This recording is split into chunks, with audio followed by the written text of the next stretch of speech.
Wallahi, I'm lost for words. I didn't even have time to make a video today, but I jumped into the car as soon as possible so I can just get a message out there. And that's because I'm hurt. My heart is crying on the inside. I'm upset. I'm angry. I'm disappointed like many Muslims are around the world. What has the da'wah scene become? Wallahi al-azim, it's become a circus. Muslims are attacking Muslims however way you look at it. You have da'wah people who are supposed to have knowledge, attacking the laymen for their mistakes. And so in retaliation, the laymen are attacking the da'wah people. You have da'wah people attacking each other, making documentaries about each other, insulting each other, debating each other, degrading each other. You have sisters forming groups against the brothers, and brothers forming groups against the sisters, and they're attacking each other. And you open the comment section and you have Muslims attacking Muslims in the comment section. What are we doing? What has the da'wah scene become? And you know, when a layman makes a mistake like this, I can understand. Because they've never studied Islam. I can give them an excuse. They don't know better. They don't know how a Muslim should carry themselves.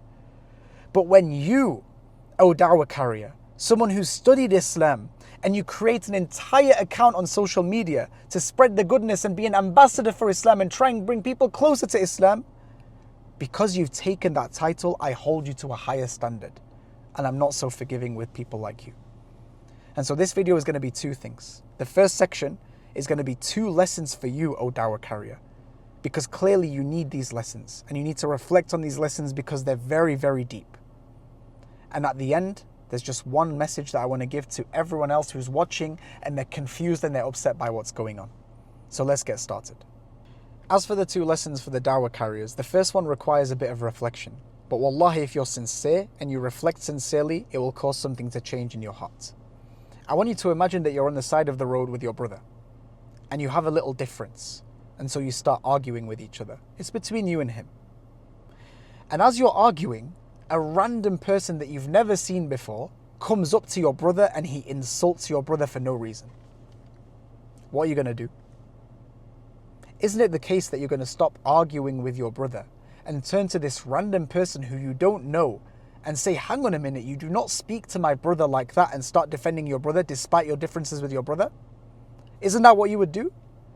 If the answer is yes, then know that Allah subhanahu wa ta'ala says in the Quran, إِنَّمَا الْمُؤْمِنُونَ إِخْوَةٌ. Indeed, the believers are a brotherhood. Yes, brothers have differences. This is very, very natural.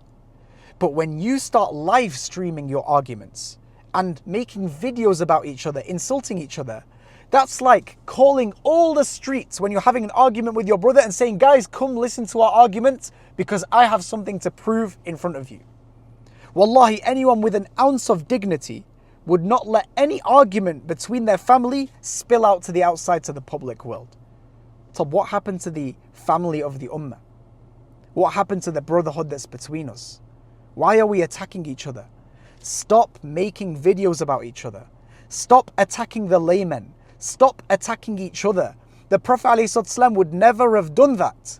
When are you going to wake up? Wallahi al-azim, every day I wake up and I look at the da'wah scene, I think we're finally going to wake up. We're going to make one too many mistakes that we realize what we're doing is wrong, but it just gets worse. What's wrong with you guys? So stop attacking each other. This is only going to lead to our disunity. And Allah talks about it directly in the Quran. Ya ayyuha alladhina amanu, ati'u Allah wa rasulahu wa la tanaza'u fatafshalu wa tadhhaba rihukum. O you who believe, obey Allah and His Messenger, and do not dispute and argue and disunite, because if you do that, you will be discouraged and weakened. The state of the ummah is weak and you're only making it worse by attacking each other. And before any one of you says that this is amr bil ma'ruf nahi anil munkar, commanding the good, forbidding the evil, did you know Islamically, it is a condition that you know that your advice is going to actually lead to goodness, that you give that advice? When you attack each other, it's not going to lead to goodness. So therefore you can't give that advice. That's not commanding good or forbidding the evil Islamically. So stop making videos about each other. Literally stop. Attack ideas, not people when it comes to the Muslims. You want to attack people who are non-Muslim, who are attacking Islam, go ahead. But Muslims are your brothers. Do not call the people on the street to watch your argument from the inside, because even anyone with an ounce of dignity would not do that with their actual brothers. And the Muslims are your actual brothers.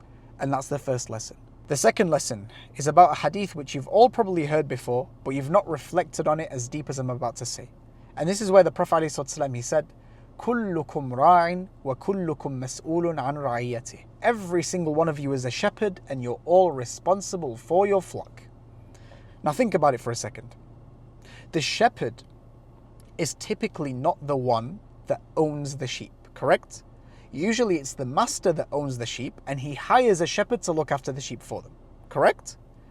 Likewise, those millions of followers you have, that authority that Allah gave you, the people that look up to you, all of those are sheep that are owned by Allah subhanahu wa ta'ala, that He's put you as a shepherd responsible for these people. And so every action that you do as a shepherd influences the sheep. Think about the shepherd. Imagine one day he decides to walk out onto a busy road, knowing there's loads of cars passing by, but thinking he can get to the other side. But then when he walks out into the middle of the road, the cars come and they flatten the sheep one by one and kill many of them. Likewise, if you make a video attacking a Muslim, or do something that is considered a mistake online, or you say something that you shouldn't say, then the consequences are very real. It's like walking out into the middle of the road and flattening the sheep. I've had messages personally from people saying, brother, I'm thinking of leaving Islam. What is happening? Why are people who are ambassadors of Islam attacking each other? Is this what our deen is? Is this what Islam is? Every single action that you guys take online, every word you say, every video you make, every person you attack, it has consequences. And you have to realize just how weighty this responsibility is. You do not want to stand on the Day of Judgment and be accounting for thousands of people, non-Muslims who are interested in Islam and they're no longer interested because of your actions. Muslims who had low iman that left Islam because of your actions. Muslims who used to try and pray and wear the hijab, they decide to abandon that because of your actions. You do not want that on the Day of Judgment. And so stop making silly mistakes and attacking laymen, attacking each other, publicizing debates with each other.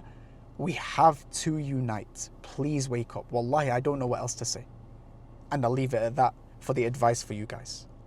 So those two lessons, if you internalize them, it will make your da'wah better. People will listen to you as an authority and you will actually bring benefit to the world. But so long as you're doing what you're doing right now, people are just going to get the popcorn and you're going to be laughing stock. It's going to be a circus. So stop now, and that will be better for you, for your akhirah, and for the ummah right now as well. Okay? Now, as for everyone else who's watching this video, I want to sincerely apologize. And I want to make a statement which is extremely important for you guys to know. This is not Islam's fault. Islam is perfect. Imagine Islam was, let's say, the best car in the world. If you put a drunk driver in the car, that person will drive it into a wall and smash it up. It was never the car's fault, it was the driver's fault. So please realize that Islam is perfect. It does not teach a lot of what these people are doing online right now. It's against what these people are doing. The Prophet ﷺ would never do anything like that. And so I advise you, as someone who is confused, someone who's lost, someone who's concerned, please learn more about your deen. Please seek a bit more knowledge. Please connect with people who bring goodness to the world. Learn more about Islam from them, because once you taste the sweetness of Islam, once you understand it deeply, you can see through all of these mistakes that these people are making.